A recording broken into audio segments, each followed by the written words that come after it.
With just over a month to go until Election Day, the first and only meeting between the two men who hope to become Vice President of the United States, Democratic Governor Tim Walz of Minnesota and Republican Senator J.D. Vance of Ohio. Now, this is likely the final debate of this election cycle, and voting is already underway in 20 states.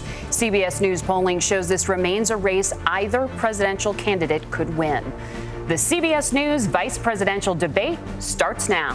Fight for every single vote, and we're going to take this country back. And we are ready to continue to build the future together. We're going to turn this whole country red with President Donald J. Trump's leadership. You know what's at the end of this little journey? Kamala Harris as the next president of the United States. This is a CBS News special, live from CBS News headquarters in New York. America Decides, the vice presidential debate. Good evening, I'm Norah O'Donnell, and thank you for joining us for tonight's CBS News Vice Presidential Debate.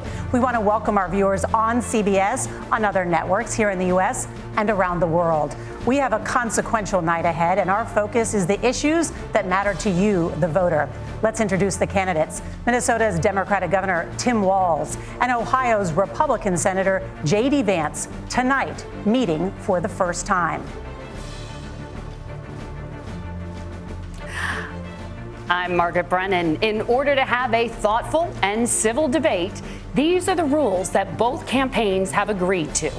Questions will be directed at one candidate, who will have 2 minutes to respond. The other candidate will be allowed 2 minutes for rebuttal. Then each candidate will get another minute to make further points, with an additional 1 minute each at the discretion of the moderator. The primary role of the moderators is to facilitate the debate between the candidates, enforce the rules, and provide the candidates with the opportunity to fact-check claims made by each other. CBS News reserves the right to mute the candidates' microphones to maintain decorum. We have not shared the questions or topics with the campaigns. The stage is set. Governor, Senator, thank you for joining us. Let's get started. Tonight, our country is facing several unfolding crises. The Middle East is on the brink of war. Americans are suffering from the catastrophic impact of Hurricane Helene. And now a labor strike as 25,000 dock workers from Maine to Texas are picketing. We're going to begin tonight with the Middle East. Margaret. Thank you, Norah. Earlier today, Iran launched its largest attack yet on Israel, but that attack failed, thanks to joint U.S. and Israeli defensive action. President Biden has deployed more than 40,000 U.S. military personnel and assets to that region over the past year to try to prevent a regional war. Iran is weakened, but the U.S. still considers it the largest state sponsor of terrorism in the world, and it has drastically reduced the time it would take to develop a nuclear weapon. It is down now to 1 or 2 weeks' time. Governor Walz, if you were the final voice in the Situation Room, would you support or oppose a preemptive strike by Israel on Iran? You have 2 minutes. Well, thank you. And thank you for those joining at home tonight. Let's keep in mind where this started. October 7th, Hamas terrorists massacred over 1,400 Israelis and took prisoners. Israel's ability to be able to defend itself is absolutely fundamental. Getting its hostages back, fundamental, and ending the humanitarian crisis in Gaza. But the expansion of Israel and its proxies is an absolute fundamental necessity for the United States to have the steady leadership there. You saw it experienced today, where along with our Israeli partners and our coalition, able to stop the incoming attack. But what's fundamental here is that steady leadership is going to matter. It's clear, and the world saw the stage a few weeks ago, a nearly 80-year-old Donald Trump talking about crowd sizes is not what we need in this moment. But it's not just that. It's those that were closest to Donald Trump that understand how dangerous he is when the world is this dangerous. His chief of staff, John Kelly, said that he was the most flawed human being he'd ever met. And both of his secretaries of defense and his national security advisors said he should be nowhere near the White House. Now, the person closest to them, Donald Trump, said he's unfit for the highest office. That was Senator Vance. What we've seen out of Vice President Harris is we've seen steady leadership. We've seen a calmness that is able to draw on the coalitions to bring them together, understanding that our allies matter. When our allies see Donald Trump turn towards Vladimir Putin, turn towards North Korea, when we start to see that type of fickleness around holding the coalitions together, we will stay committed. And as the vice president said today we will protect our forces and our allied forces, and there will be consequences. Governor, your time is up. Senator Vance, the same question. Would you support or oppose a preemptive strike by Israel on Iran? You have 2 minutes. So, Margaret, I want to answer the question. First of all, thanks, Governor. Thanks to CBS for hosting the debate. And thanks, most importantly, to the American people who are watching this evening and caring enough about this country to pay attention to this vice presidential debate. I want to answer the question, but I want to actually give an introduction to myself a little bit because I recognize a lot of Americans don't know who either one of us are. I was raised in a working class family. My mother required food assistance for periods of her life. My grandmother required Social Security help to raise me. And she raised me in part because my own mother struggled with addiction for a big chunk of my early life. I went to college on the GI Bill after I enlisted in the Marine Corps and served in Iraq. And so I stand here asking to be your vice president with extraordinary gratitude for this country, for the American dream that made it possible for me to live my dreams. And most importantly, I know that a lot of you are worried about the chaos in the world and the feeling that the American dream is unattainable.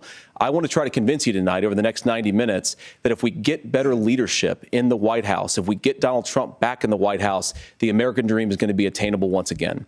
Now, to answer this particular question, we have to remember that as much as Governor Walz just accused Donald Trump of being an agent of chaos, Donald Trump actually delivered stability in the world, and he did it by establishing effective deterrence. People were afraid of stepping out of line. Iran, which launched this attack, has received over $100 billion in unfrozen assets thanks to the Kamala Harris administration. What do they use that money for? They use it to buy weapons that they're now launching against our allies, and God forbid, potentially launching against the United States as well. Donald Trump recognized that for people to fear the United States, you needed peace through strength. They needed to recognize that if they got out of line, the United States global leadership would put stability and peace back in the world. Now, you asked about a preemptive strike, Margaret, and I want to answer the question. Look, it is up to Israel what they think they need to do to keep their country safe, and we should support our allies wherever they are when they're fighting the bad guys. I think that's the right approach to take with the Israel question. Thank you, Senator. Governor Walz, do you care to respond to any of the allegations? Well, look, Donald Trump was in office. We'll sometimes hear a revisionist history, but when Donald Trump was in office, it was Donald Trump who we had a coalition of nations that had boxed Iran's nuclear program in, the inability to advance it. Donald Trump pulled that program and put nothing else in its place. So Iran is closer to a nuclear weapon than they were before because of Donald Trump's fickle leadership. And when Iran shot down an American aircraft in international airspace, Donald Trump tweeted, because that's the standard diplomacy of Donald Trump. And when Iranian missiles did fall near U.S. troops and they received traumatic brain injuries, Donald Trump wrote it off as headaches. Look, our allies understand that Donald Trump is fickle. He will go to whoever has the most flattery or where it makes sense to him. Steady leadership like you witnessed today, like you witnessed in April. Both Iranian attacks were repelled.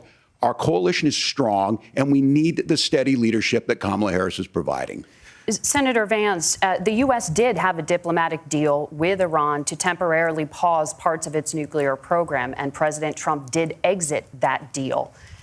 He recently said, just 5 days ago, the U.S. must now make a diplomatic deal with Iran because the consequences are impossible.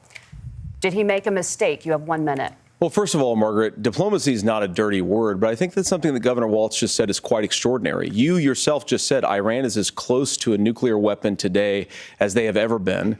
And Governor Walz, you blame Donald Trump. Who has been the vice president for the last 3.5 years? And the answer is your running mate, not mine. Donald Trump consistently made the world more secure. Now, we talk about the sequence of events that led us to where we are right now, and you can't ignore October the 7th, which I appreciate Governor Walz bringing up.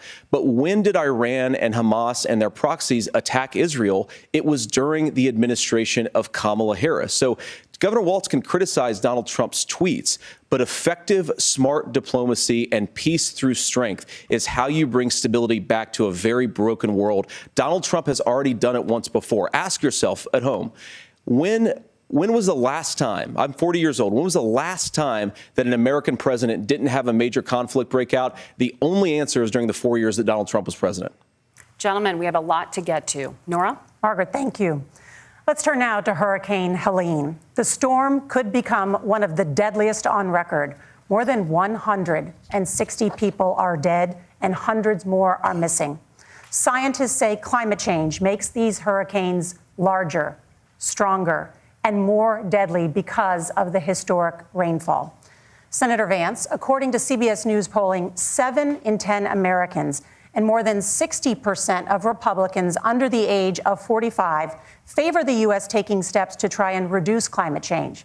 Senator, what responsibility would the Trump administration have to try and reduce the impact of climate change? I'll give you 2 minutes. Sure. So first of all, let's start with the hurricane, because it's an unbelievable, unspeakable human tragedy. I just saw today, actually, a photograph of 2 grandparents on a roof with a 6-year-old child, and it was the last photograph ever taken of them because the roof collapsed and those innocent people lost their lives. And I'm sure Governor Walz joins me in saying our hearts go out to those innocent people, our prayers go out to them, and we want as robust and aggressive as a federal response as we can get to save as many lives as possible, and then, of course, afterwards, to help the people in those communities rebuild. I mean, these are communities that I love. Some of them I know very personally in Appalachia, all across the Southeast. They need their government to do their job. And I commit that when Donald Trump is president again, the government will put the citizens of this country first when they suffer from a disaster.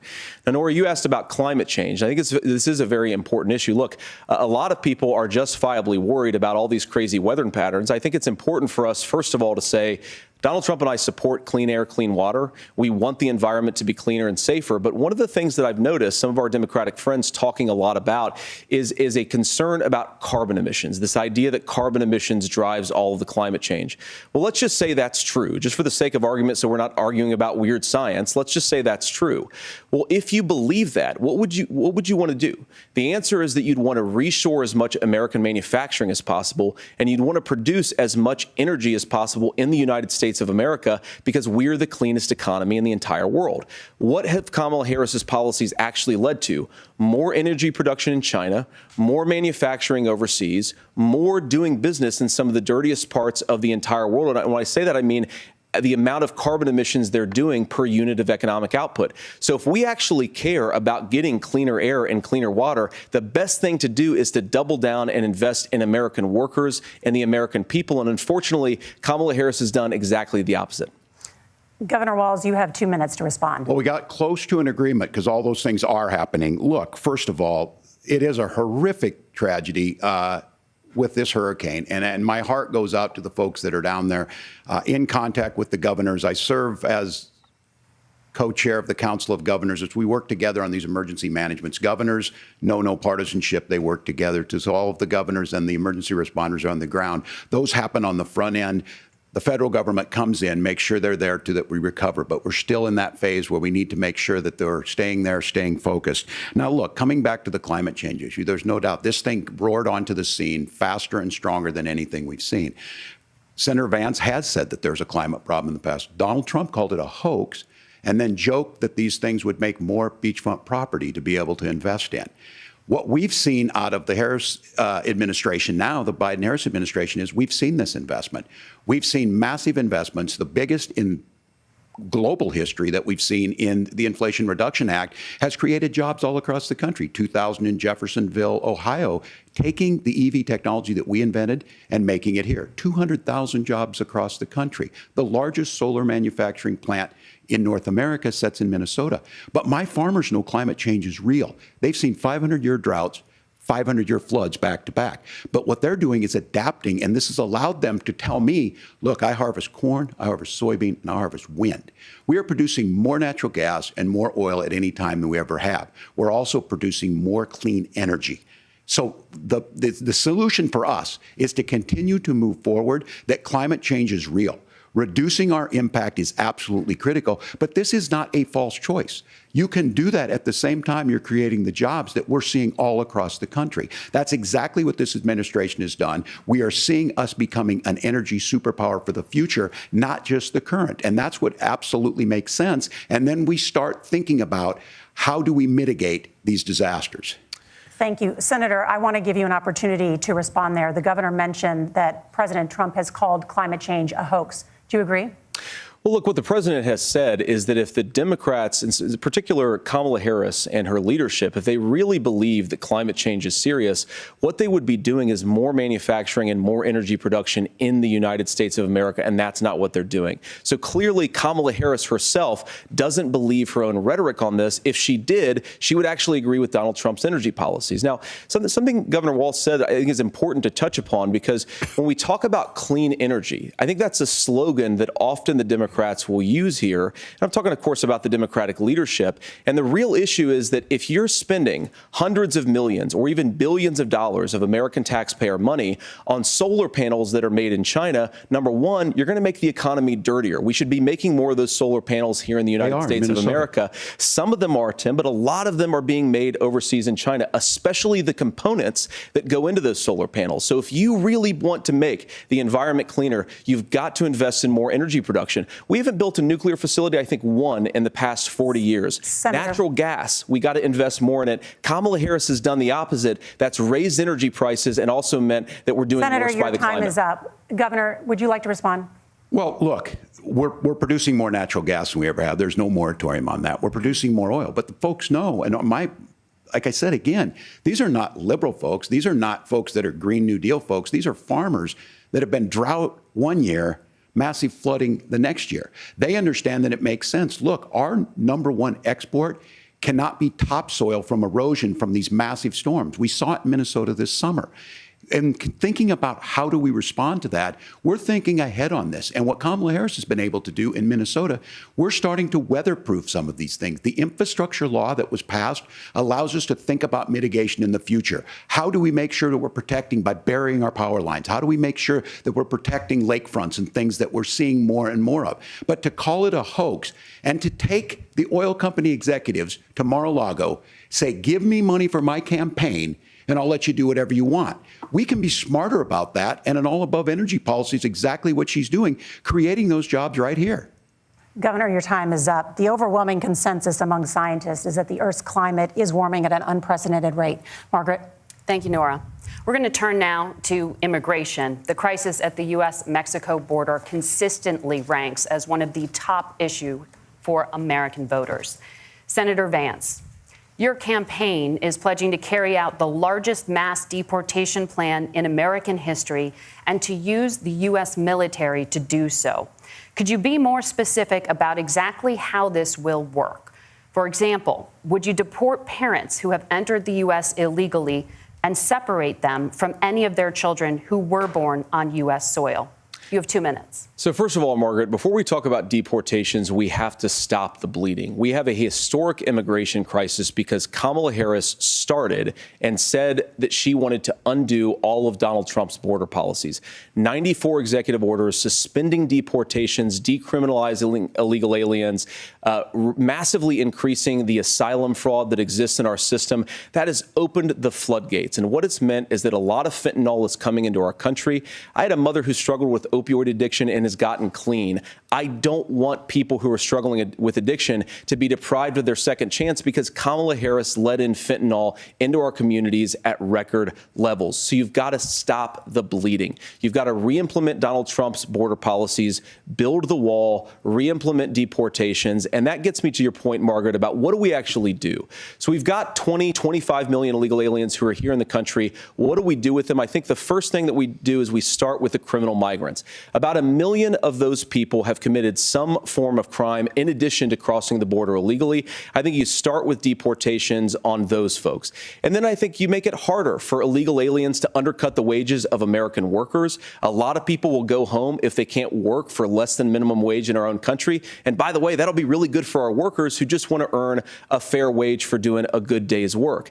And the final point, Margaret, is you ask about family separation. Right now in this country, Margaret, we have 350 120,000 children that the Department of Homeland Security has effectively lost. Some of them have been sex trafficked. Some of them hopefully are at homes with their families, used as drug trafficking mules. The real family separation policy in this country is unfortunately Kamala Harris's wide open southern border. And I'd ask my fellow Americans to remember, when she came into office, she said she was going to do this. Real leadership would be saying, you know what, I screwed up. We're going to go back to Donald Trump's border policies. I wish that she would do that. It would be good for all of us. Governor, do you care to respond to any of those specific allegations, including that the vice president is, quote, letting in fentanyl and using kids as drug mules, among other things regarding children? The drug mule is not true, but I will say about this, about the fentanyl, because this is a crisis of this, the opioid crisis. And the good news on this is the last 12 months saw the largest decrease in opioid deaths in our nation's history, 30% decrease in Ohio. But there's still more work to do. But let's go back to this on immigration. Kamala Harris was the Attorney General of the largest state and a border state in California. She's the only person in this race who prosecuted transnational gangs for human trafficking and drug interventions. But look, we all want to solve this. Most of us want to solve this, and that is the United States Congress. That's the Border Patrol agents. That's the Chamber of Commerce. That's most Americans out here. That's why we had the fairest and the toughest bill on immigration that this nation's seen. It was crafted by a conservative senator from Oklahoma, James Lankford. I know him. He's super conservative, but he's a man of principle, wants to get it done. Democrats and Republicans worked on this piece of legislation. The Border Patrol said, this is what we need in here. These are the experts. And the Chamber of Commerce and the Wall Street Journal said, pass this thing. Kamala Harris helped get there. 1,500 new border agents, detection for drugs, DOJ money to speed up these the adjudications on this, just what America wants. But as soon as I was getting ready to pass and actually tackle this, Donald Trump said no, told them to vote against it because it gives him a campaign issue. It gives him what would Donald Trump talk about if we actually did some of these things? And they need to be done by the legislature. You can't just do this through the executive branch. So look, we have the options to do this. Donald Trump had 4 years. He had 4 years to do this. And he promised you, America, how easy it would be. I'll build you a big, beautiful wall, and Mexico will pay for it. Less than 2% of that wall got built, and Mexico didn't pay a dime. But here we are again, 9 years after he came down that escalator, dehumanizing people and telling them what he was going to do. As far as the deportation plan, at one point, Senator Vance said it was so unworkable to be laughable. So that's where we're at. Pass the bill, she'll sign it. Governor, your time is up. Senator, the question was, will you separate parents from their children, even if their kids are U.S. citizens? You have 1 minute. Margaret, my point is that we already have massive child separations thanks to Kamala Harris's open border. And I didn't accuse Kamala Harris of inviting drug mules. I said that she enabled the Mexican drug cartels to operate freely in this country. And we know that they use children as drug mules. And it is a disgrace, and it has to stop. Look, I think what Tim said just doesn't pass the smell test. For 3 years, Kamala Harris went out bragging that she was going to undo Donald Trump's border policy. She did exactly that. We had a record number of illegal crossings. We had a record number of fentanyl coming into our country. And now that she's running for president, or a few months before, she says that somehow she got religion and cared a lot about a piece of legislation.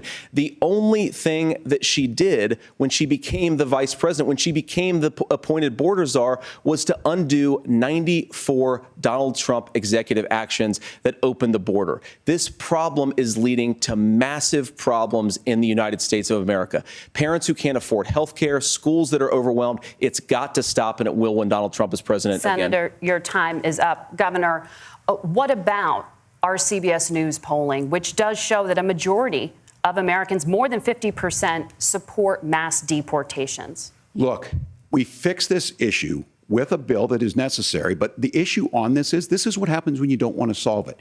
You demonize it. And we saw this, and Senator Vance, and it surprises me on this, talking about and saying, I will create stories to bring attention to this. That vilified a large number of people who were here legally in the community of Springfield. The Republican governor said, it's not true, don't do it. There's consequences for this. There's consequences. We could come together. Senator Lankford did it. We could come together and solve this if we didn't let Donald Trump continue to make it an issue. And the consequences in Springfield were the governor had to send state law enforcement to escort kindergartners to school. I believe Senator Vance wants to solve this, but by standing with Donald Trump and not working together to find a solution, it becomes a talking point. And when it becomes a talking point like this, we dehumanize and villainize other human beings. Tim, Governor, your time is up. Senator, I'll give you 1 minute, but let me just ask you the question first. The governor has made the point, and I think as a sitting lawmaker, you know that Congress controls the purse strings and any funding. So you have said repeatedly that Donald Trump would, through executive action, solve this. Do you disagree that Congress controls the purse strings and would need to support many of the changes that you would actually want to implement? You have 1 minute. Look, Margaret, first of all, the gross majority of what we need to do at the southern border is just empowering law enforcement to do their job. I've been to the southern border more than our borders are. Kamala Harris has been. And it's actually heartbreaking because the Border Patrol agents, they just want to be empowered to do their job. Of course, additional resources would help, but most of this is about the president and the vice president empowering our law enforcement to say, if you try to come across the border illegally, you've got to stay in Mexico, you've got to go back through proper channels. Now, Governor Walz brought up the community of Springfield, and he's very worried about the things that I've said in Springfield. Look, in Springfield, Ohio, and in communities all across this country, you've got schools that are overwhelmed. You've got hospitals that are overwhelmed. You have got housing that is totally unaffordable because we brought in millions of illegal immigrants to compete with Americans for scarce homes. The people that I'm most worried about in Springfield, Ohio, are the American citizens who have had their lives destroyed by Kamala Harris's open border. It is a disgrace, Tim. And I actually think, I agree with you. I think you want to solve this problem, but I don't think that Kamala Harris does. Senator, your time is up. Governor, you have 1 minute to respond. Yeah, well, it is law enforcement that asked for the bill. They helped craft it. They're the ones that supported it. That's because they know we need to do this. Look, this issue of continuing to bring this up, of not dealing with it, of blaming migrants for everything. On housing, we could talk a little bit about Wall Street speculators buying up housing and making them less affordable, but it becomes a blame. Look, this bill also gives the money necessary to adjudicate. I agree. It should not take 7 years for an asylum claim to be done. This bill gets it done in 90 days. Then you start to make a difference in this, and you start to adhere to what we know, American principles. I don't talk about my faith a lot, but Matthew 25:40 talks about, to the least amongst us you do unto me. I think that's true of most Americans. They simply want order to it. This bill does it. It's funded. It's supported by the people who do it. And it lets us keep our dignity about how we treat other people. Thank you, Governor. And just to clarify for our viewers, Springfield, Ohio does have a large number of Haitian migrants who have legal status, temporary protected status. Well, Margaret, but thank you, Senator. We have so much to get to. Margaret, I think it's important because we're going to turn now to the economy. Thank you, Margaret. The rules were that you guys weren't going to fact check, and since you're fact checking me, I think it's important to say what's actually going on.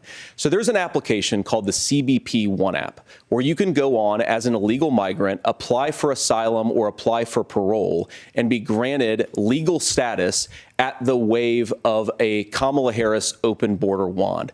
That is not a person coming in, applying for a green card and waiting for 10 years. That is the facilitation of illegal immigration, Margaret, by our own leadership. Thank you, Senator, for describing the legal process. We have so much to get to, Senator. Those laws have been on the books since 1990. Thank you, gentlemen. The CBP One app has not been on the books since 1990. It's something that Kamala Harris created, Margaret. Gentlemen, the audience can't hear you because your mics are cut. We have so much we want to get to. Thank you for explaining the legal process. Nora. Thank you, Margaret. The economy is a top concern for voters. Each of your campaigns has released an economic plan, so let's talk about the specifics. Governor Walz, Vice President Harris unveiled a plan that includes billions in tax credits for manufacturing, housing, and a renewed child tax credit. The Wharton School says your proposals will increase the nation's deficit by $1.2 trillion. How would you pay for that without ballooning the deficit? Governor, I'll give you 2 minutes. Yeah, thank you. And Kamala Harris and I do believe in the middle class because that's where we come from. We both grew up in that. We understand. So those of you out there listening tonight, you're hearing a lot of stuff back and forth, and it's good. It's healthy. That's what this is supposed to happen. You should be listening. How's this going to impact me? The bold forward plan that Kamala Harris put out there is talking about this housing issue. The one thing is there's 3 million new houses proposed under this plan with down payment assistance on the front end to get you in a house. A house is much more than just an asset to be traded somewhere. It's foundational to where you're at. And then making sure that the things you buy every day, whether they be prescription drugs or other things, that there's fairness in that. Look, the $35 insulin is a good thing, but it costs $5 to make insulin. They were charging $800 before this law went into effect. As far as the housing goes, I've seen it in Minnesota. 12% more houses in Minneapolis, prices went down on rent 4%. It's working. And then making sure tax cuts go to the middle class. $6,000 child tax credit, we have one in Minnesota, reduces childhood poverty by 1/3. We save money in the long run, and we do the right thing for families. And then getting businesses off the ground. The law as it stands right now is $5,000 tax credit for small business, increasing that to $50,000. Now, this is a philosophical difference between us. Donald Trump made a promise, and I'll give you this. He kept it. He took folks to Mar-a-Lago, said, you're rich as hell, I'm going to give you a tax cut. He gave the tax cuts that predominantly went to the top class. What happened there was an $8 trillion increase in the national debt, the largest ever. Now he's proposing a 20% consumption or sales tax on everything we bring in. Everyone agrees, including businesses, it would be destabilizing it, it would increase inflation and potentially lead to a recession. Look, this is simple for you. Where are we going? Kamala Harris has said to do the things she wants to do, we'll just ask the wealthiest to pay their fair share. When you do that, our system works best, more people are participating in it, and folks have the things that they need. Senator, I want to give you a moment to respond on that. But similarly, the Wharton School has done an analysis of the Trump plan and says it would increase the nation's deficit by $5.8 trillion. My question is the same for you. How do you pay for all that without ballooning the deficit? I'll give you 2 minutes. Well, first of all, you're going to hear a lot from Tim Walz this evening, and you just heard it in the answer, a lot of what Kamala Harris proposes to do. And some of it, I'll be honest with you, it even sounds pretty good. Here's what you won't hear, is that Kamala Harris has already done it. Because she's been the vice president for 3.5 years. She had the opportunity to enact all of these great policies. And what she's actually done instead is drive the cost of food higher by 25%, drive the cost of housing higher by about 60%. Open the American southern border and make middle-class life unaffordable for a large number of Americans. If Kamala Harris has such great plans for how to address middle-class problems, then she ought to do them now. Not when asking for a promotion, but in the job the American people gave her 3.5 years ago. And the fact that she isn't tells you a lot about how much you can trust her actual plans. Now, Donald Trump's economic plan is not just a plan, but it's also a record. A lot of those same economists attack Donald Trump's plans, and they have PhDs, but they don't have common sense and they don't have wisdom. Because Donald Trump's economic policies delivered the highest take-home pay in a generation in this country, 1.5% inflation, and to boot, peace and security all over the world. So when people say that Donald Trump's economic plan doesn't make sense, I say, look at the record. He delivered rising take-home pay for American workers.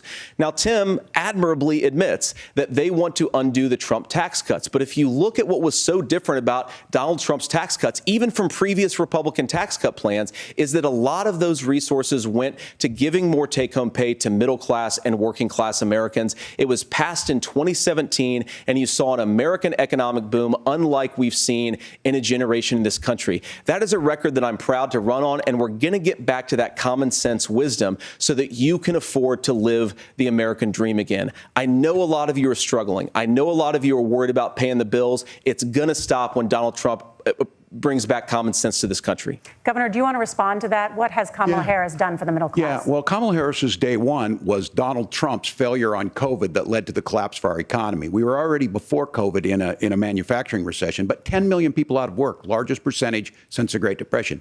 9 million jobs closed on that. That was day one. Whether it was the Infrastructure Act or other things we moved. Now, you made a question about experts, said this. I've made a note of this.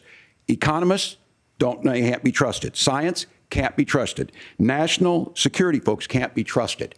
Look, if you're going to be president, You don't have all the answers. Donald Trump believes he does. My pro tip of the day is this. If you need heart surgery, listen to the people at the Mayo Clinic in Rochester, Minnesota, not Donald Trump. And the same thing goes with this. And I ask you out there, teachers, nurses, truck drivers, or whatever, how is it fair that you're paying your taxes every year and Donald Trump hasn't paid any federal tax in the last 15 years, and the last year as president? That's what's wrong with the system. There's a way around it, and he's bragged about that. We're just asking for fairness in it, and that's all you want. You have a minute. Governor, you say trust the experts. But those same experts for 40 years said that if we shipped our manufacturing base off to China, we'd get cheaper goods. They lied about that. They said if we shipped our industrial base off to other countries, to Mexico and elsewhere, it would make the middle class stronger. They were wrong about that. They were wrong about the idea that if we made America less self-reliant, less productive in our own nation, that it would somehow make us better off, and they were wrong about it. And for the first time in a generation, Donald Trump had the wisdom and the courage to say to that bipartisan consensus, we're not doing it anymore. We're bringing American manufacturing back. We're unleashing American energy. We're going to make more of our own stuff. And this isn't just an economic issue. I have 3 beautiful little kids at home. And I love them very much, and I hope they're in bed right now. But look, so many of the drugs, the pharmaceuticals that we put in the bodies of our children are manufactured by nations that hate us. This has to stop, and we're not going to stop it by listening to experts. We're going to stop it by listening to common sense wisdom, which is what Donald Trump governed on. Senator, your time is up. Governor Walz, can you address that? I mean, voters say they trust Donald Trump on the economy more. Why? Well, if you're listening tonight and you want billionaires to get tax cuts, you heard what the numbers were. Look, I'm a union guy on this. I'm not a guy who wanted to ship things overseas, but I understand that, look, we produce soybeans and corn. We need to have fair trading partners. That's something that we believe in. I think the thing that most concerns me on this is Donald Trump was the guy who created the largest trade deficit in American history with China. So the rhetoric is good. Much of what the senator said right there, I'm in agreement with him on this. I watched it happen too. I watched it to my communities, and we talked about that. But we had people undercutting the right to collectively bargain. We had right to work states made it more difficult. We had companies that were willing to ship it over, and we saw people profit.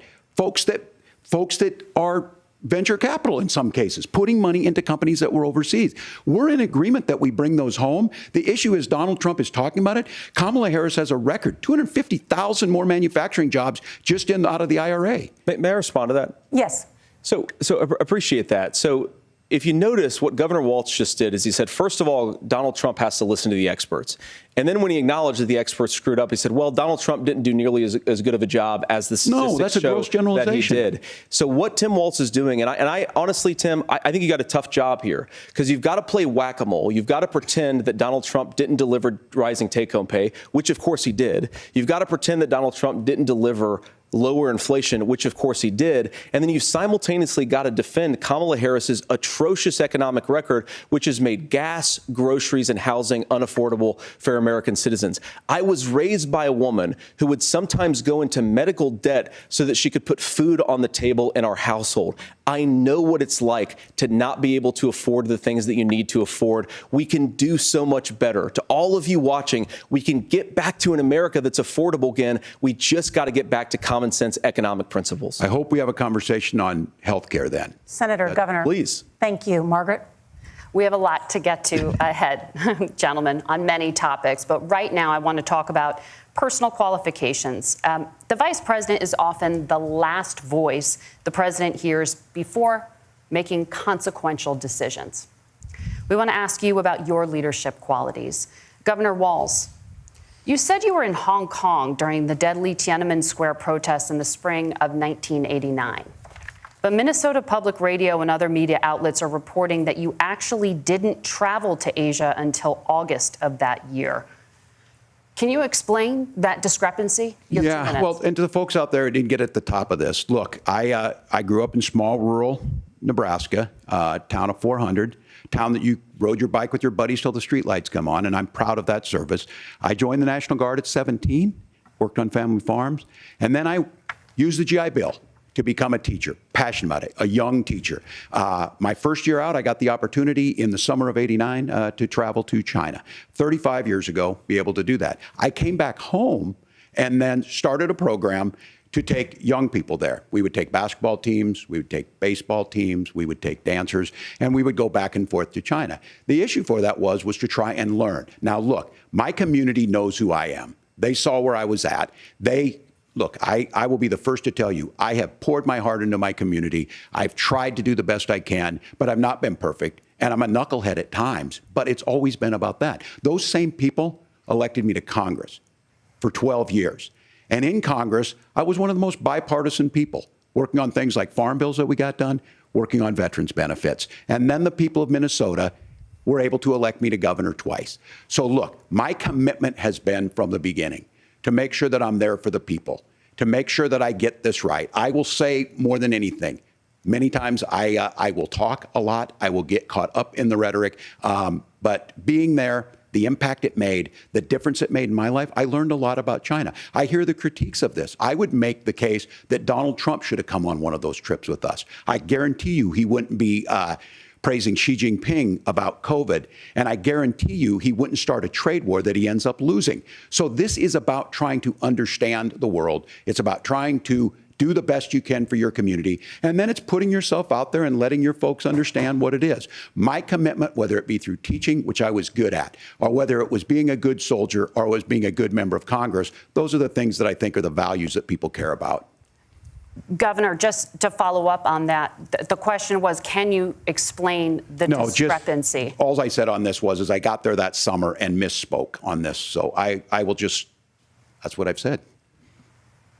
So I was in Hong Kong and China during the democracy protests went in. And from that, I learned a lot of what needed to be in governance. Thank you, Governor.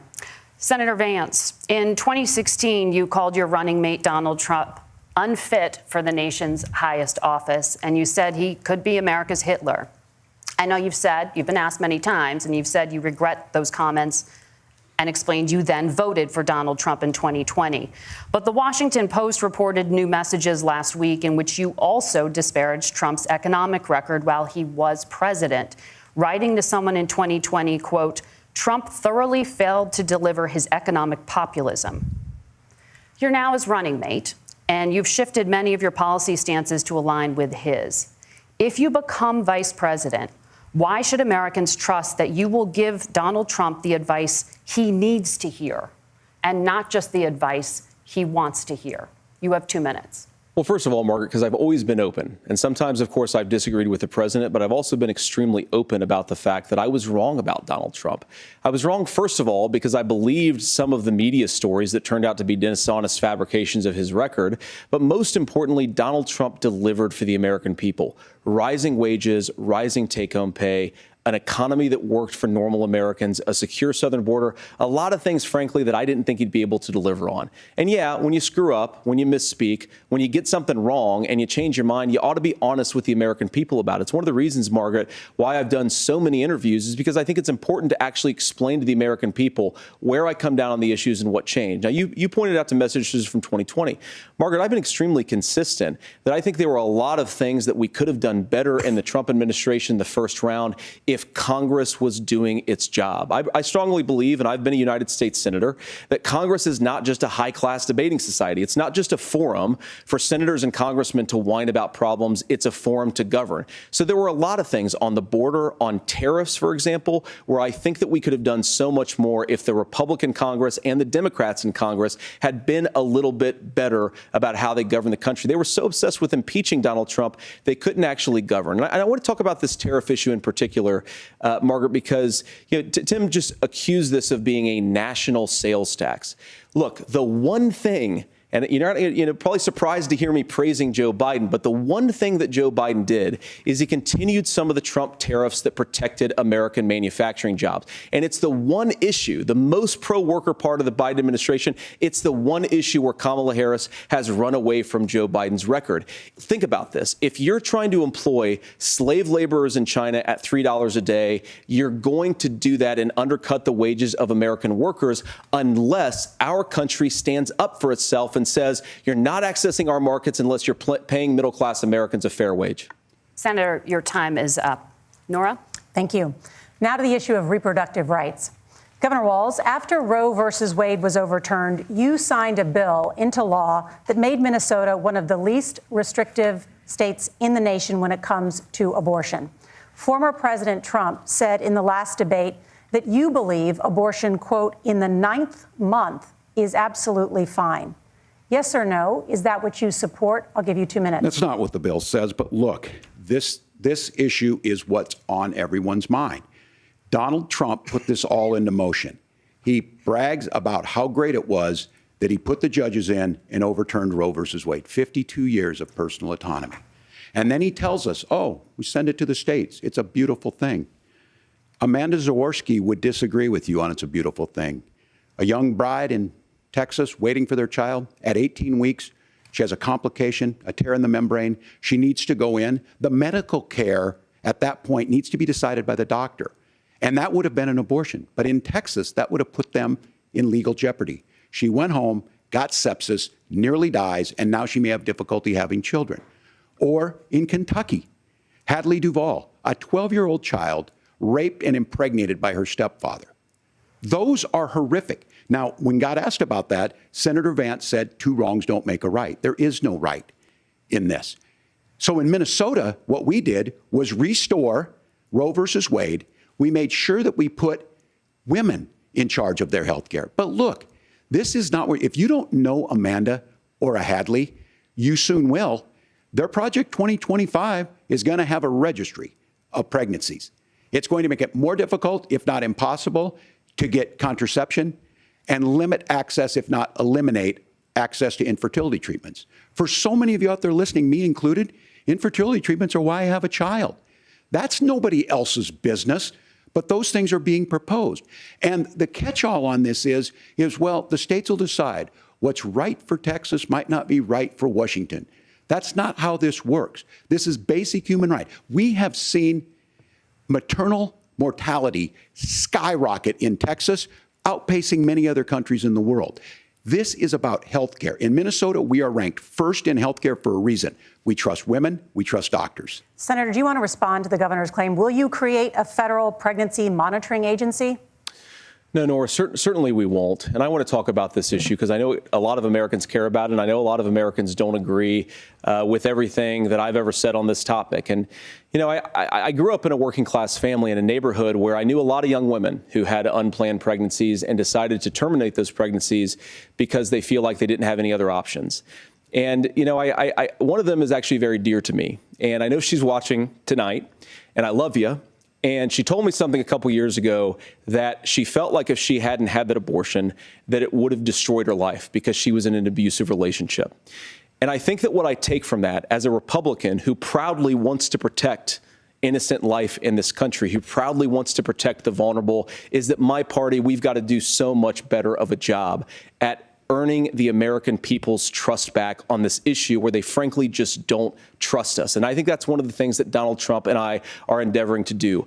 I want us as a Republican Party to be pro-family in the fullest sense of the word. I want us to support fertility treatments. I want us to make it easier for moms to afford to have babies. I want it to make it easier for young families to afford a home so they can afford a place to raise that family. And I think there's so much that we can do on the public policy front just to give women more options. Now, of course, Donald Trump has been very clear that on the abortion policy specifically, that we have a big country and it's diverse. And California has a different viewpoint on this than Georgia. Georgia has a different viewpoint from Arizona. And the proper way to handle this, as messy as democracy sometimes is to let voters make these decisions, let the individual states make their abortion policy. And I think that's what makes the most sense in a very big, a very diverse, and let's be honest, sometimes a very, very messy and divided country. Governor, would you like to respond and also answer the question about restrictions? Yeah, well, the question got asked and Donald Trump made the accusation that wasn't true about Minnesota. Well, let me tell you about this idea that there's diverse states. There's a young woman named Amber Thurman. She happened to be in Georgia, a restrictive state. Because of that, she had to travel a long distance to North Carolina to try and get her care. Amber Thurman died in that journey back and forth. The fact of the matter is, how can we as a nation say that your life and your rights as basic as the right to control your own body is determined on geography. There's a very real chance, had Amber Thurman lived in Minnesota, she would be alive today. That's why the restoration of Roe versus Wade. When you listen to Vice President Harris talk about this subject and you hear me talk about it, you hear us talking exactly the same. Donald Trump is trying to figure out how to get the political right of this. I agree with a lot of what Senator Vance said about what's happening. His running mate, though, does not, and that's the problem. Governor, your time is up. Senator, let me ask you about that. He mentioned, was, I think, referring to a national ban. In the past, you have supported a federal ban on abortion after 15 weeks. In fact, you said if someone can't support legislation like that, quote, you are making the United States the most barbaric pro-abortion regime anywhere in the entire world. My question is, why have you changed your position? Well, Nora, first of all, I never supported a national ban. I did when I was running for Senate in 2022 talk about setting some minimum national standard. For example, we have a partial birth abortion ban in place in this country at the federal level. I don't think anybody's trying to get rid of that, or at least I hope not, though I know that Democrats have taken a very radical pro-abortion stance. But Nora, you know, one of the things that changed is in the state of Ohio, we had a referendum in 2023, and the people of Ohio voted overwhelmingly, by the way, against my position. And I think that what I learned from that, Nora, is that we've got to do a better job at winning back people's trust. So many young women would love to have families. So many young women also see an unplanned pregnancy as something that's going to destroy their livelihood, destroy their education, destroy their relationships. And we have got to earn people's trust back. And that's why Donald Trump and I are committed to pursuing pro-family policies, making childcare more accessible, making fertility treatments more accessible, because we've got to do a better job at that. And that's what real leadership is. Governor, your response. I'm going to respond on the pro-abortion piece of that. No, we're not. We're pro-women. We're pro-freedom to make your own choice. We know what the implications are to not be that. Women having miscarriages, women not getting the care, physicians feeling like they may be prosecuted for providing that care. And as far as making sure that we're educating our children and giving them options, Minnesota's a state with one of the lowest teen pregnancy rates. We understand that, too. We know that the options need to be available, and we make that true. We also make it, we're a top 3 state for the best place to raise children. But these two things, to try and say that we're pro-children, but we don't like this, or you guys are pro-abortion, that's not the case at all. We are pro-freedoms for women to make their choices, and we're going, and Kamala Harris is making the case, to make options for children more affordable, a $6,000 child tax credit, but we're not going to base that on the backs of making someone like Amber Thurman drive 600 miles to try and get health care. Senator? May I respond to that? First of all, Governor, I agree with you. Amber Thurman should still be alive, and there are a lot of people who should still be alive, and I certainly wish that she was. And maybe you're free to disagree with me on this and explain this to me, but as I read the Minnesota law that you signed into law, the statute that you signed into law, it says that a doctor who presides over an abortion where the baby survives, the doctor is under no obligation to provide life-saving care to a baby who survives a botched late-term abortion.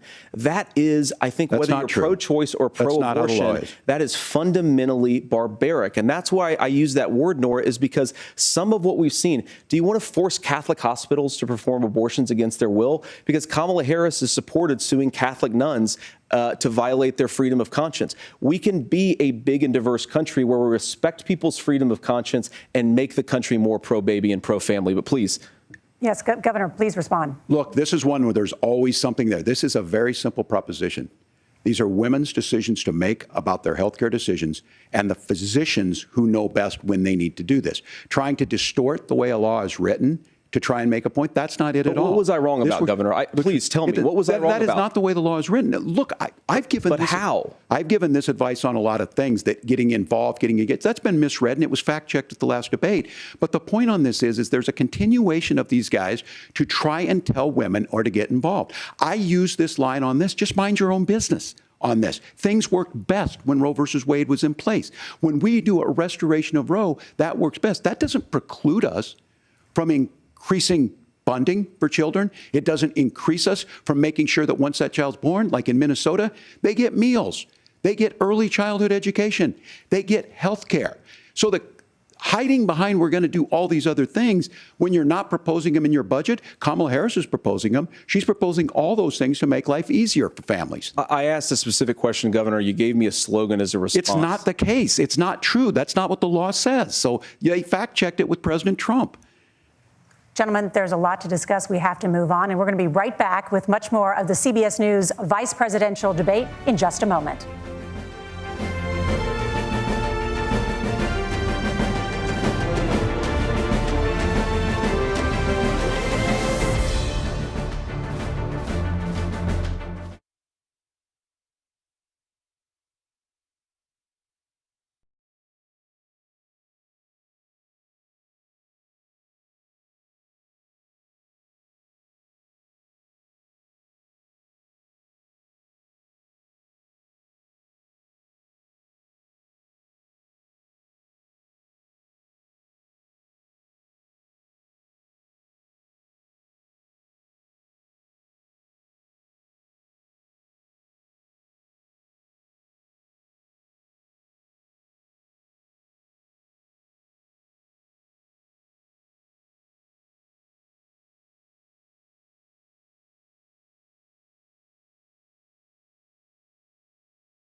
Welcome back to the CBS News Vice Presidential Debate. We want to turn now to America's gun violence epidemic. The leading cause of death for children and teens in America is by firearms. Senator Vance, you oppose most gun legislation that Democrats claim would curb gun violence. You oppose red flag gun laws and legislation to ban certain semi-automatic rifles, including AR-15s. So let me ask you, earlier this year, for the first time, the parents of a school shooter were convicted of involuntary manslaughter and sentenced to 10 years in prison. Do you think holding parents responsible could curb mass shootings? I'll give you 2 minutes. Yeah, well, Nora, on that particular case, I don't know the full details, but I certainly trust local law enforcement and local authorities to make those decisions. I think in some cases the answer is going to be yes, and in some cases the answer is going to be no. And the details really matter here, of course. For example, if a kid steals a gun, that's going to be different than if a parent hands over a gun knowing that their kid is potentially dangerous. But look, I want to just sort of speak as a father of 3 beautiful little kids, and our oldest is now in 2nd grade. And like a lot of parents, we send our kids to school with such hope and such joy and such pride at their little faces on the first day of school. And we know, unfortunately, that a lot of kids are going to experience this terrible epidemic of gun violence. And of course, our hearts go out to the families that are affected by this terrible stuff. And we do have to do better. And I think that Governor Walz and I actually probably agree that we need to do better on this. The question is just, how do we actually do it? Now, here's something that really bothers me and worries me about this epidemic of violence.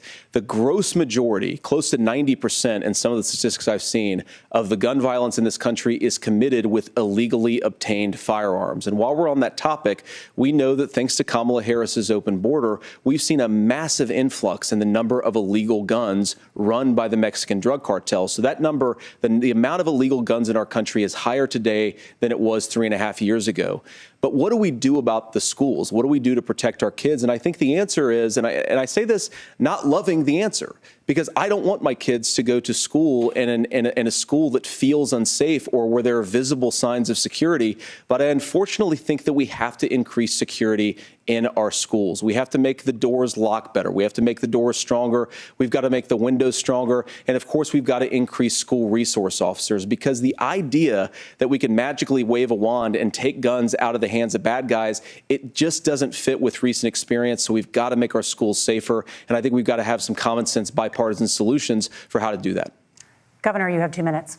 Well, I think all the parents watching tonight, this is your biggest nightmare. Look, I got a 17-year-old, and he witnessed a shooting at a community center playing volleyball. Those things don't leave you. As a member of Congress, I sat in my office surrounded by dozens of the Sandy Hook parents, and they were looking at my 7-year-old picture on the wall. Their 7-year-old were dead, and they were asking us to do something. And look, I'm a hunter.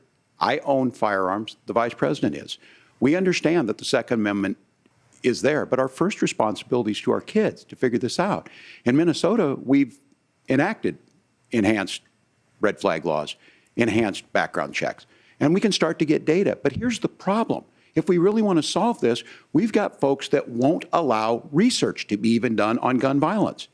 And this idea that we should just live with it, and here's what I do think, that this is a good start to the conversation. I 100% believe that Senator Vance hates it when these kids, it's abhorrent and it breaks your heart. I agree with that. But that's not far enough when we know there are things that worked. I've spent time in Finland and seen some Finnish schools. They don't have this happen, even though they have a high gun ownership rate in the country. There are reasonable things that we can do to make a difference. It's not infringing on your Second Amendment. And the idea to have some of these weapons out there, it just doesn't make any sense. Kamala Harris, as an attorney general, worked on this issue. She knows that it's there. No one's trying to scaremonger and say we're taking your guns, but I ask all of you out there, do you want your schools hardened to look like a fort? Is that what we have to go? When we know there's countries around the world that their children aren't practicing these types of drills. They're being kids. We owe it to them to get a fix. These are things that shouldn't be that difficult. You can still keep your firearms, and we can make a difference. We have to. If you're listening tonight, this breaks your heart. Senator? Tim, first of all, I didn't know that your 17-year-old witnessed a shooting. And I'm sorry about that, and I hope that he's appreciate doing you okay. saying so. Christ have mercy. It is awful. And I appreciate what Tim said, actually, about Finland, because I do think it illustrates some of the frankly, weird differences between our own country's gun violence problem and Finland. Is, okay, first of all, we have way higher rates of mental health abuse or mental health substance abuse. We have way higher rates of depression, way higher rates of anxiety. We unfortunately have a mental health crisis in this country that I really do think that we need to get to the root causes of, because I don't think it's the whole reason why we have such a bad gun violence problem, but I do think it's a big piece of it. Another driver of the gun violence epidemic, especially that affecting our kids, it doesn't earn as many headlines, but is the terrible gun violence problem in a lot of our big cities. And this is why we have to empower law enforcement to arrest the bad guys, put them away, and take gun offenders off the streets. I think there's a whole host of things that we can do here, but I do think at our schools we've got to talk about more security. Senator, thank you. Governor, you previously opposed an assault weapons ban, but it only later in your political career did you change your position. Why? Yeah, I sat in that office with those Sandy Hook parents. I've become friends with school shooters. I've seen it. Look, the NRA, I was an NRA guy for a long time. They used to teach gun safety. I'm of an age where my shotgun was in my car so I could pheasant hunt after football practice. That's not where we live today. And several things I want to mention on this is talking about cities and where it's at. The number one where the most firearm deaths happen in Minnesota are rural suicides. And we have an epidemic of children getting guns and shooting themselves. And so we have, and we should look at all of the issues, making sure folks have health care and all that, but I want to be very careful. This idea of stigmatizing mental health, just because you have a mental health issue doesn't mean you're violent. And I think what we end up doing is we start looking for a scapegoat. Sometimes it just is the guns. It's just the guns, and there are things that you can do about it. But I do think that this is one, and I think this is a healthy conversation. I think there's a capacity to find solutions on this that work, protect Second Amendment, protect our children. That's our priority. Gentlemen, thank you. Margaret? Thank you, Nora. Let's turn now to the top contributor to inflation, the high cost of housing and rent.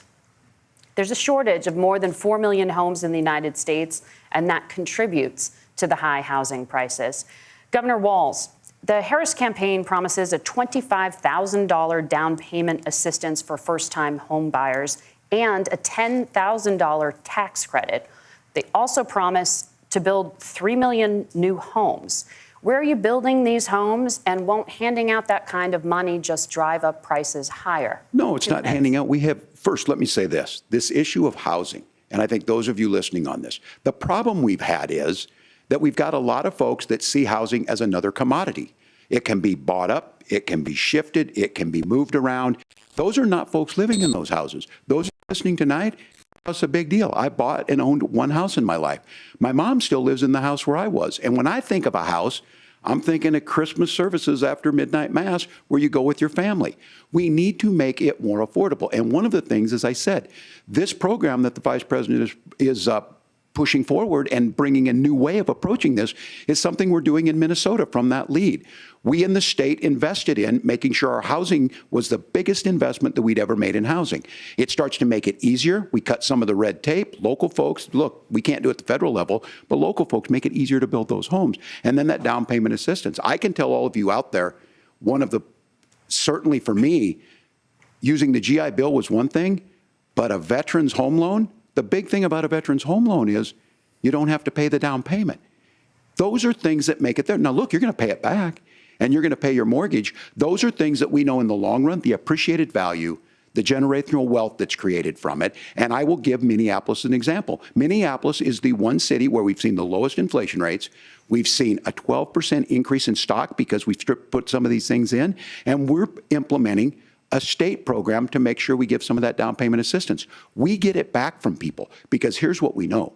People with stable housing end up with stable jobs. People with stable housing have their kids able to get to school. All of those things in the long run end up saving our money. And that's the thing that I think we should be able to find some common ground in, but we can't blame immigrants for the only reason. That's not the case that's happening in many cities. The fact of the matter is that we don't have enough naturally affordable housing, but we can make sure that the government's there to help kickstart it, create that base. Governor, your time is up. Senator Vance, as far as your campaign's position, the promise is to seize federal lands to build homes, remove regulation, provide tax breaks, and cut back on immigration, which you say pushes up prices. Where are you going to build all the new homes you're promising, and what part of any of this plan will provide immediate relief? You have 2 minutes. Well, first of all, Tim just said something that I agree with. We don't want to blame immigrants for higher housing prices, but we do want to blame Kamala Harris for letting in millions of illegal aliens into this country, which does drive up costs, Tim. 25 million illegal aliens competing with Americans for scarce homes is one of the most significant drivers of home prices in the country. It's why we have massive increases in home prices that have happened right alongside massive increases in illegal alien populations under Kamala Harris's leadership. Now, Tim just mentioned a bunch of ideas. Now, some of those ideas I actually think are halfway decent, and some of them I disagree with. But the most important thing here is Kamala Harris is not running as a newcomer to politics. She is the sitting vice president. If she wants to enact all of these policies to make housing more affordable, I invite her to use the office that the American people already gave her, not sit around and campaign and do nothing while Americans find the American dream of homeownership completely unaffordable. Now, you asked, Margaret, what would immediately change the equation for American citizens? If you lower energy prices, as Donald Trump says, drill, baby, drill, one of the biggest drivers of housing costs aside from illegal immigration is, think about it, if a truck driver is paying 40% more for diesel, then the lumber he's delivering to the job site to build the house is also going to become a lot more expensive. If we open up American energy, you will get immediate pricing relief for American citizens, not, by the way, just in housing, but in a whole host of other economic goods, too. Senator Vance, you still have 23 seconds there. Do you want to answer? Can I have it? Where, yeah. Governor, we will get to you in a moment. But, Senator, where are you going to seize the federal lands? Can you clarify? Well, what Donald Trump has said is we have a lot of federal lands that aren't being used for anything. They're not being used for a national park. They're not being used, and they could be places where we build a lot of housing. And I do think that we should be opening up building in this country. We have a lot of land that could be used. We have a lot of Americans that need homes. We should be kicking out illegal immigrants who are competing for those homes, and we should be building more homes for the American citizens who deserve to be here. Senator, your time is up. Governor, I do want to let you respond to the allegation that the vice president is letting in Well, of course, that's not true. And again, you have the facts. I guess we prices. agreed not to fact check. I'll check it. That, look, crossings are down compared to when Donald Trump left office. But it's, again, blaming and not trying to find the solution. I was going to ask, though, on this question, are we going to drill and build houses in the same federal land? And I think when people hear federal lands, these are really important pieces of land. Now, Minnesota doesn't have a lot of federal lands. I know in the western part of the countries we do. There's not a lot of federal lands in and around Minneapolis, for example. So the issue is I don't understand the federal lands issue unless we see this, and I worry about this as someone who cares deeply about our national parks and our federal lands. Look, Minnesota, we protect these things. We've got about 20% of the world's fresh water. These lands protect. They're there for a reason. They belong to all of us. But again, this is when you view housing and you view these things as commodities. Like, there's a chance to make money here. Let's take this federal land and let's sell it to people for that. I think there's better ways to do this. We've seen it in Minnesota. We're able to refurbish some of these houses. We're able to make some investments. That gets people in. And I'm still on the fact on this. Economists, Senator Vance, you said you don't like the economists. Which economists are saying that it is immigrants that's adding to the cost? Governor, your time is up. But Senator, on that point, I'd like for you to clarify. There are many contributing factors to high housing costs. What evidence do you have that migrants are part of this problem? Well, there's a Federal Reserve study that we're happy to share after the debate. We'll put it up on social media, actually, that really drills down on the connection between increased levels of migration, especially illegal immigration, and higher housing prices. Now, of course, Margaret, that's not the entire driver of higher housing prices. It's also the regulatory regime of Kamala Harris. Look, we are a country of builders. We're a country of doers. We're a country of explorers. But we increasingly have a federal administration that makes it harder to develop our resources resources, makes it harder to build things, and wants to throw people in jail for not doing everything exactly as Kamala Harris says they have to do. And what that means is that you have a lot of people who would love to build homes who aren't able to build homes. I actually agree with Tim Walz. We should get out of this idea of housing as a commodity. But the thing that has most turned housing into a commodity is giving it away to millions upon millions of people who have no legal right to be here. What are the federal regulations? I deal with this as a governor. You can very quickly reply. I'm sorry. I get this as a governor, and I don't necessarily disagree with that in some cases, many of those are local, many of them are state. I don't know which ones are federal, but I think whenever we talk regulations, people think they can get rid of them. I think you want to be able to get out of your house in a fire. I think you want to make sure that it's fireproof and those types of things. So which are the regulations? Because the vice president's not responsible for those. Congress writes those. Governor, thank you. Gentlemen, we have a lot to get to. You're passionate about the housing crisis, I can tell. But Nora? Thank you. One of the top problems facing Americans is the high cost of health care. Senator Vance, at the last presidential debate, former President Trump was asked about replacing the Affordable Care Act. In response, he said, "I have concepts of a plan." Since then, Senator, you've talked about changing how chronically ill Americans get health insurance. Can you explain how that would work? And can you guarantee that Americans with pre-existing conditions won't pay more? I'll give you 2 minutes. Well, of course, we're going to cover Americans with pre-existing conditions. In fact, a lot of my family members have gotten health care. I believe, members of my family actually got private health insurance, at least for the first time, switched off of Medicaid onto private insurance for the first time under Donald Trump's leadership. And I think that, a lot of people have criticized this concepts of a plan remark. Look, it's very simple common sense. I think as Tim Walz knows from 12 years in Congress, you're not going to propose a 900-page bill standing on a debate stage. It would bore everybody to tears, and it wouldn't actually mean anything because part of this is the give and take of bipartisan negotiation. Now, when Donald Trump was actually president, and again, he has a record to be proud of, prescription drugs fell in 2018 for the first time in a very long time. Under Kamala Harris's leadership, prescription drugs are up about 7%. Under Donald Trump's entire 4 years, they were up about 1.5%.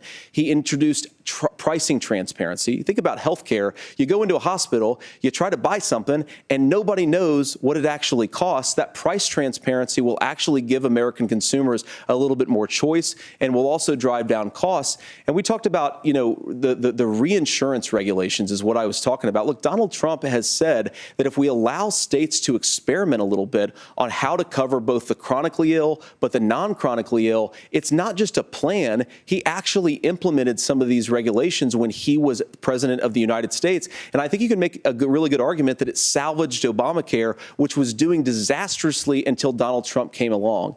And I think this is an important point about President Trump. Of course, you don't have to agree with everything that President Trump has ever said or ever done. But when Obamacare was crushing under the weight of its own regulatory burden and health care costs, Donald Trump could have destroyed the program. Instead, he worked in a bipartisan way to ensure that Americans had access to affordable care. It's not perfect, of course, and there's so much more that we can do. But I think that Donald Trump has earned the right to put in place some better health care policies. He's earned it because he did it successfully the first time. Governor?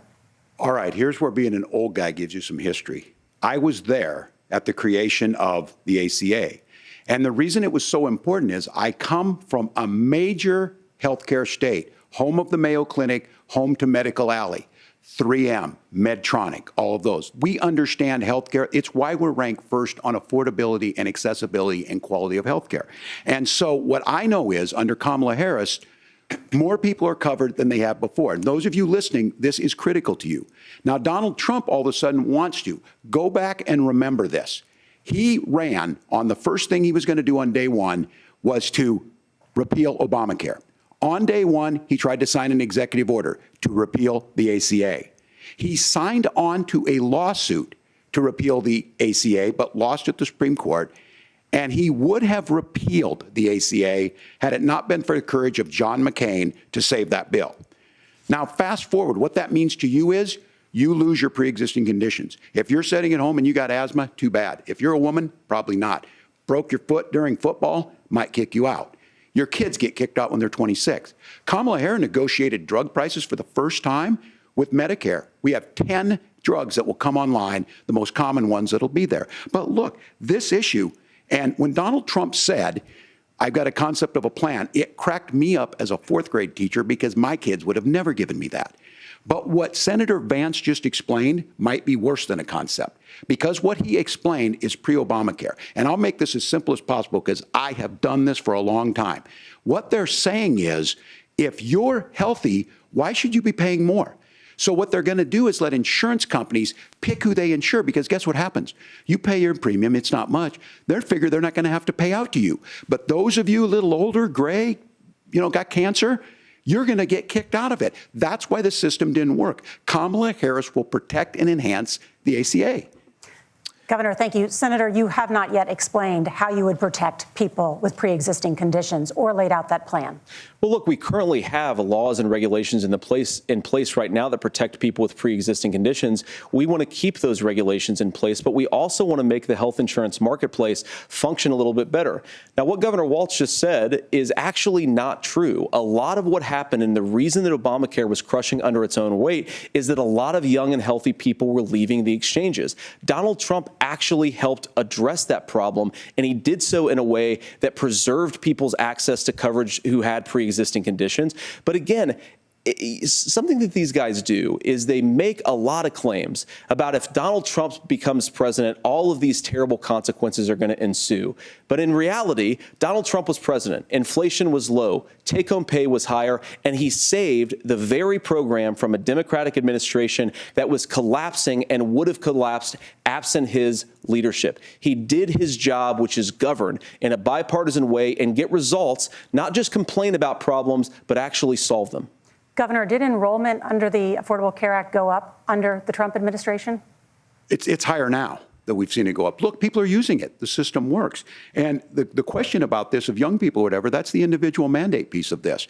And Republicans fought tooth and nail saying, well, Americans should be free to do this. Well, then what happens is... So you think the individual mandate's a good idea? You shrink. I think the idea of making sure the risk pool is broad enough to cover everyone, that's the only way insurance works. When it doesn't, it collapses. You are asking pre-ACA where we get people out. Look, people know that they need to be on health care. People expect it to be there.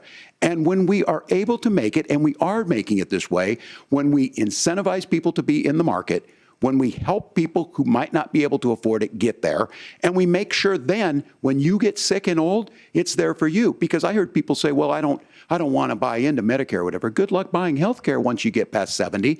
So look, the ACA works. We can continue to do better. Kamala Harris did that. The way she made everything better was negotiating those 10 drugs on Medicare for the first time in American history. Thank you. Margaret? Can I address that? I apologize. We're out of time. We have a number of subjects to discuss. Margaret? Let's talk about families in America. There is a child care crisis in this country, and the United States is one of the very few developed countries in the world without a national paid leave program for new parents. Governor Walz, you've said that if Democrats win both the White House and Congress, this is a day one priority for you. How long should employers be required to pay workers while they are home taking care of their newborns? You have 2 minutes. Yeah, well, that's negotiable, and that's what Congress worked. But here's what the deal is. Americans sitting out there right now, you may work for a big company. Look, we're home in Minnesota to some of the largest Fortune 500 companies. Kamala Harris knows that in California. Those companies provide paid family and medical leave. One is, I think they're moral and they think it's a good thing, but it also keeps their employees healthy.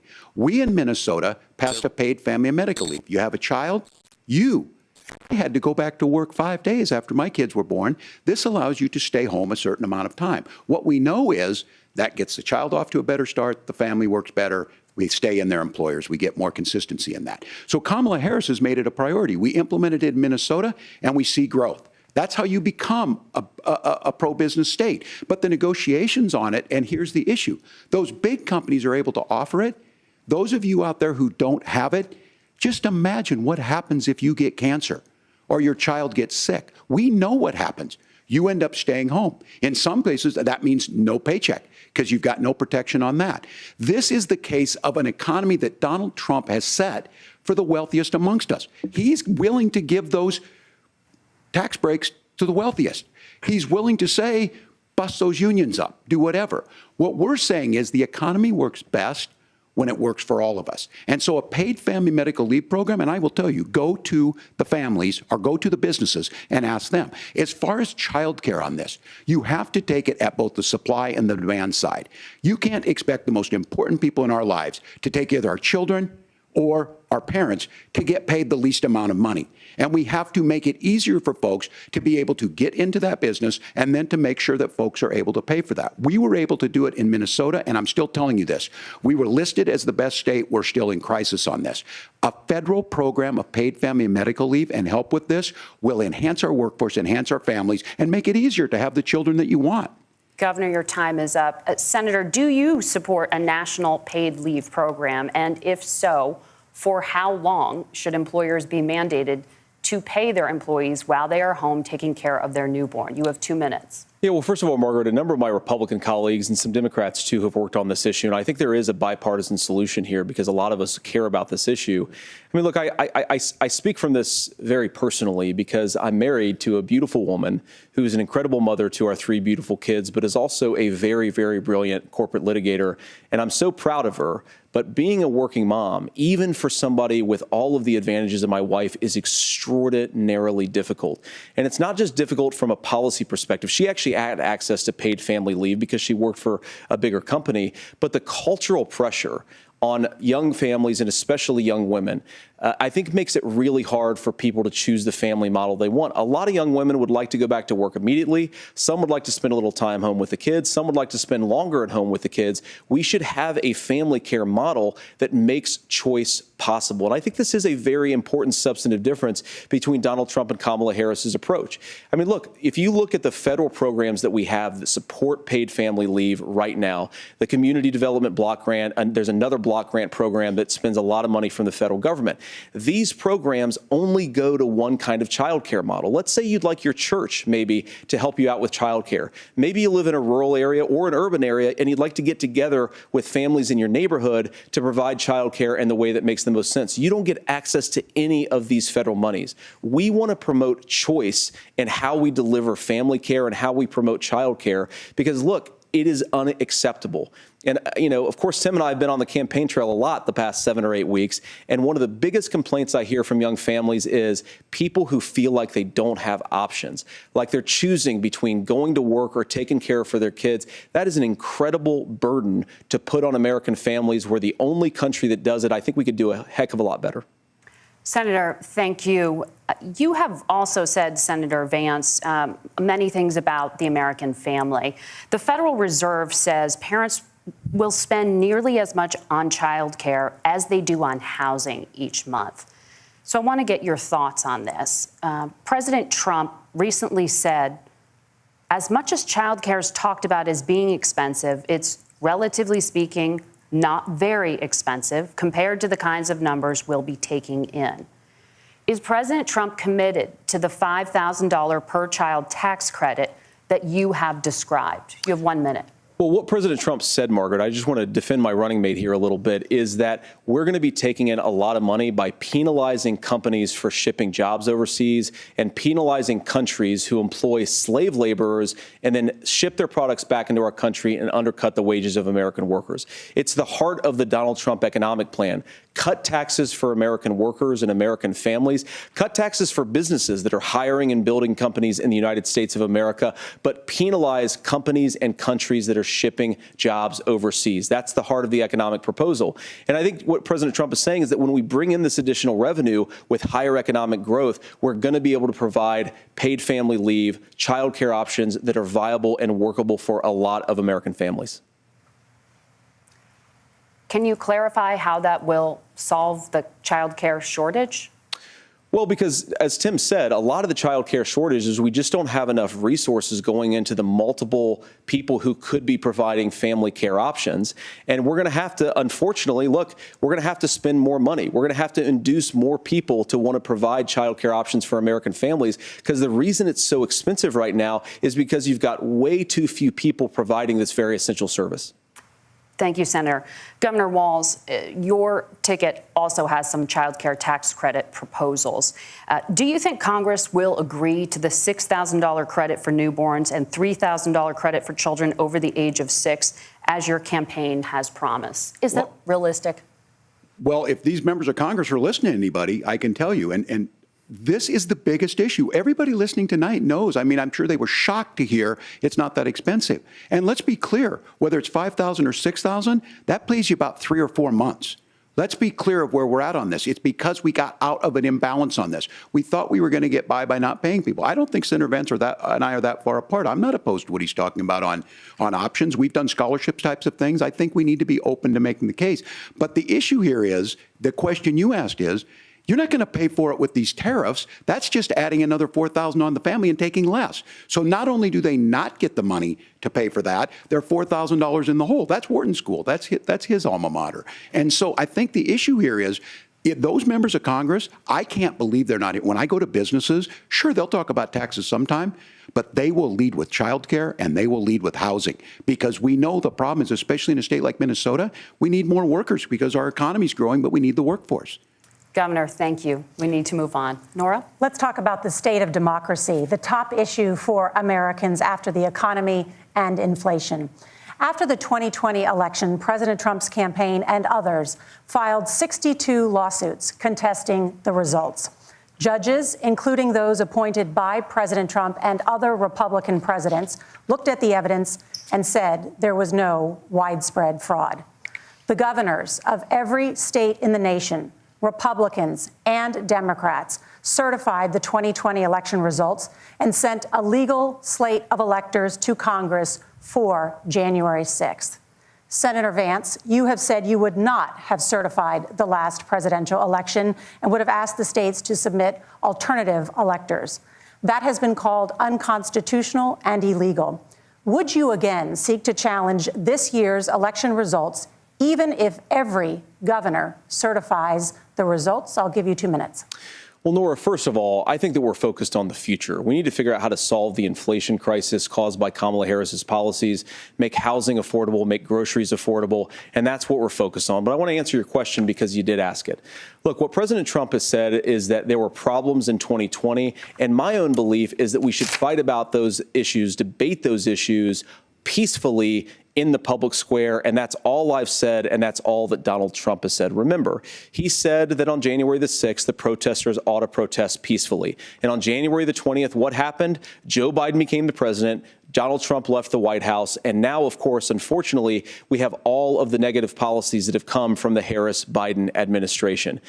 I believe that we actually do have a threat to democracy in this country, but unfortunately, it's not the threat to democracy that Kamala Harris and Tim Walz want to talk about. It is the threat of censorship. It's Americans casting aside lifelong friendships because of disagreements over politics. It's big technology companies silencing their fellow citizens. And it's Kamala Harris saying that rather than debate and persuade her fellow Americans, she'd like to censor people who engage in misinformation. I think that is a much bigger threat to democracy than anything that we've seen in this country in the last 4 years, in the last 40 years. Now, I'm really proud, especially given that I was raised by 2 lifelong blue-collar Democrats, to have the endorsement of Bobby Kennedy Jr. and Tulsi Gabbard, lifelong leaders in the Democratic coalition. And of course, they don't agree with me and Donald Trump on every issue. We don't have to agree on every issue, but we're united behind a basic American First Amendment principle that we ought to debate our differences. We ought to argue about them. We ought to try to persuade our fellow Americans. Kamala Harris is engaged in censorship at an industrial scale. She did it during COVID. She's done it over a number of other issues. And that, to me, is a much bigger threat to democracy than what Donald Trump said when he said that protesters should peacefully protest on January the 6th. Governor? Well, I've enjoyed tonight's debate, and I think there was a lot of commonality here. And I'm sympathetic to misspeaking on things, and I think I might have with the senator. Me too, man. There's one though that this one is troubling to me, and I say that because I think we need to tell the story. Donald Trump refused to acknowledge this. And the fact is that I don't think we can be the frog in the pot and let the boiling water go up. He was very clear. I mean, he lost this election, and he said he didn't. 140 police officers were beaten at the Capitol that day, some with the American flag. Several later died. And it wasn't just in there. In Minnesota, a group gathered on the state Capitol grounds in St. Paul, and said, we're marching to the governor's residence and there may be casualties. The only person there was my son and his dog, who was rushed out crying by state police. That issue and Mike Pence standing there as they were chanting, hang Mike Pence. Mike Pence made the right decision. So, Senator, it was adjudicated over and over and over. I worked with kids long enough to know, and I said as a football coach, sometimes you really want to win, but the democracy is bigger than winning an election. You shake hands, and then you try and do everything you can to help the other side win. That's what was at stake here. Now, the thing I'm most concerned about is the idea that imprisoning your political opponents, already laying the groundwork for people not accepting this. And a president's words matter. A president's words matter. People hear that. So I think this issue of settling our differences at the ballot box, shaking hands when we lose, being honest about it, but to deny what happened on January 6th, the first time in American history that a president or anyone tried to overturn a fair election and the peaceful transfer of power. And here we are 4 years later in the same boat. I will tell you this, that when this is over, we need to shake hands this election, and the winner needs to be the winner. This has got to stop. It's tearing our country apart. Margaret? Senator Vance, did you want to respond to that? Yeah, well, look, Tim, first of all, it's really rich for Democratic leaders to say that Donald Trump is a unique threat to democracy when he peacefully gave over power on January the 20th, as we have done for 250 years in this country. We are going to shake hands after this debate and after this election. And of course, I hope that we win, and I think we're going to win. But if Tim Walz is the next vice president, he'll have my prayers, he'll have my best wishes, and he'll have my help whenever he wants it. But we have to remember that for years in this country, Democrats protested the results of elections. Hillary Clinton in 2016 said that Donald Trump had the election stolen by Vladimir Putin because the Russians bought like $500,000 worth of Facebook ads. This has been going on for a long time. And if we want to say that we need to respect the results of the election, I'm on board. But if we want to say, as Tim Walz is saying, that this is just a problem that Republicans have had, I don't buy that. Governor. January 6th was not Facebook ads. And I think a revisionist history on this. Look, I don't understand how we got to this point. But the issue was that happened. Donald Trump can do it. And all of us say there's no place for this. It has massive repercussions. This idea that there's censorship to stop people from threatening to kill someone, threatening to do something, that's not censorship. Censorship is book banning. We've seen that. We've seen that brought up.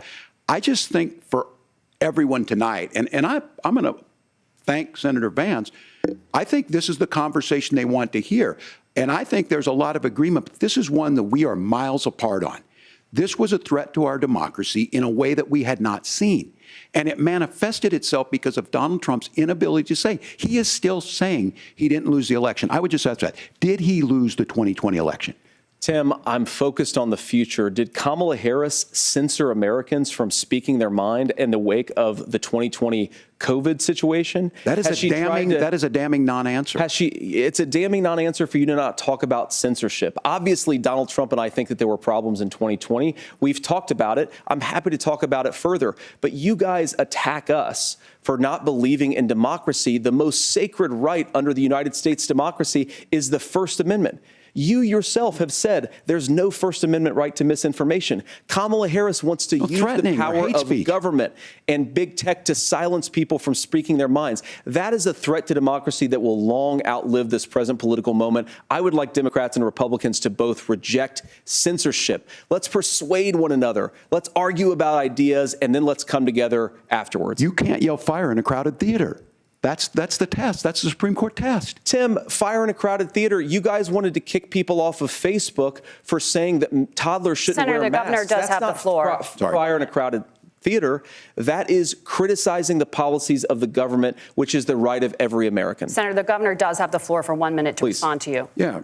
Well, I don't run Facebook. What I do know is I see a candidate out there who refused, and now again, and this, I'm pretty shocked by this. He lost the election. This is not a debate. It's not anything anywhere other than in Donald Trump's world. Because look, when Mike Pence made that decision to certify that election, that's why Mike Pence isn't on this stage. What I'm concerned about is Where is the firewall with Donald Trump? Where is the firewall if he knows he could do anything, including taking an election, and his vice president's not going to stand to it? That's what we're asking you, America. Will you stand up? Will you keep your oath of office, even if the president doesn't? And I think Kamala Harris would agree. She wouldn't have picked me if she didn't think I would do that, because of course that's what we would do. So, America, I think you've got a really clear choice on this election of who's going to honor that democracy and who's going to honor Donald Trump. Governor, your time is up. Thank you, gentlemen.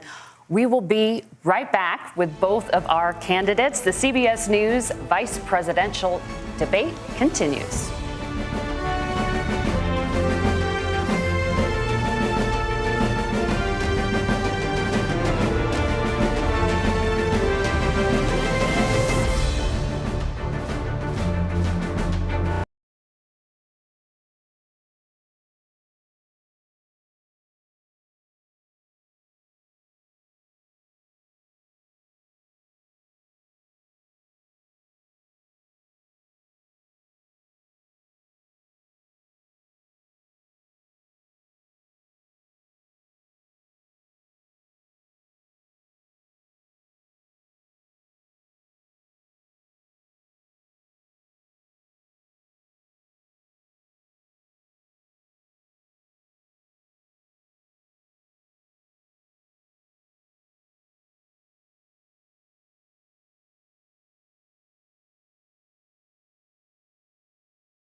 Welcome back to the CBS News Vice Presidential Debate. It is now time for the closing statement. Senator Vance won the virtual coin toss and elected to go last. So, Governor Walz, you are first. You have 2 minutes. Well, thank you, Senator Vance. Thank you to CBS News. And most importantly, thank you to all of you. If you're still up and the folks who miss Dancing with Our Stars, I appreciate it. But look, the support of the democracy matters. It matters that you're here. And I'm as surprised as anybody of this coalition that Kamala Harris has built, from Bernie Sanders to Dick Cheney to Taylor Swift, and a whole bunch of folks in between there. And they don't all agree on everything, but they are truly optimistic people. They believe in a positive future of this country and one where our politics can be better than it is.